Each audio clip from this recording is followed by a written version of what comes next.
Ahmedabad Vadodara express വേയിൽ വാഹനാപകടം. Car ട്രെയിലറിന് പിന്നിലിടിച്ച് 10 പേർ മരിച്ചു.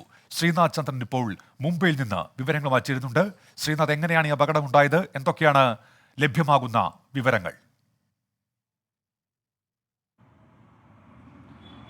വഡോദരയിൽ നിന്ന് അഹമ്മദാബാദിലേക്ക് വരികയായിരുന്ന ഒരു സംഘം സഞ്ചരിച്ച കാറാണ് ട്രെയിലറിന് പുറകിൽ ഇടിക്കുകയും ഏതാണ്ട് പൂർണ്ണമായി തന്നെ തകരുകയും ചെയ്തത്. കാറിലുണ്ടായിരുന്നവരിൽ 10 പേർ മരിച്ചു. അതിൽ 8 പേർ സംഭവ സ്ഥലത്ത് വെച്ചും 2 പേർ ആശുപത്രിയിലും വെച്ചാണ് മരിച്ചത്. ഒരാൾ അതീവ ഗുരുതരാവസ്ഥയിൽ ആശുപത്രിയിലുണ്ട് എന്നതാണ് മനസ്സിലാക്കാൻ വേണ്ടി കഴിയുന്നത്.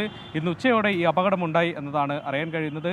ഇതിന് പുറകിൽ ഈ അപകടത്തിൻ്റെ കാരണം എന്താണ് എന്നതിനെ സംബന്ധിച്ചിടത്തോളം വ്യക്തതയില്ല. പക്ഷേ ഈ അപകടം നടക്കുന്ന സമയത്ത് കാറ് അമിത വേഗത്തിലായിരുന്നു ഈ എക്സ്പ്രസ് ഹൈവേയിൽ വന്നിരുന്നത് എന്നതാണ് മനസ്സിലാക്കുന്നത്. നാദിയാദ് വെച്ചാണ് ഈ അപകടം ഉണ്ടാവുന്നത്. അപകടം ഉണ്ടായതിന് പിന്നാലെ നാട്ടുകാരും മറ്റും ഓടിക്കൂടി രക്ഷാപ്രവർത്തനം തുടങ്ങി. പിന്നീട് പോലീസിനെയും മറ്റും ഈ സ്ഥലത്തേക്ക് പോലീസും മറ്റും എത്തിയതിനു ശേഷം അതിവേഗം രക്ഷാപ്രവർത്തനം കാറിൽ നിന്ന് ആളുകളെ പുറത്തെടുക്കാൻ ശ്രമിച്ചു. പക്ഷേ അപ്പോഴേക്കും 8 പേർ സംഭവ സ്ഥലത്ത് വെച്ച് തന്നെ മരിച്ചിരുന്നു. ജീവനോടെ 3 പേരെ ലഭിച്ചു. അതിൽ 2 പേർ ആശുപത്രിയിൽ വെച്ചു. ഒരാൾ ഇപ്പോൾ അതീവ ഗുരുതരാവസ്ഥയിൽ ചികിത്സയിലുമാണ്.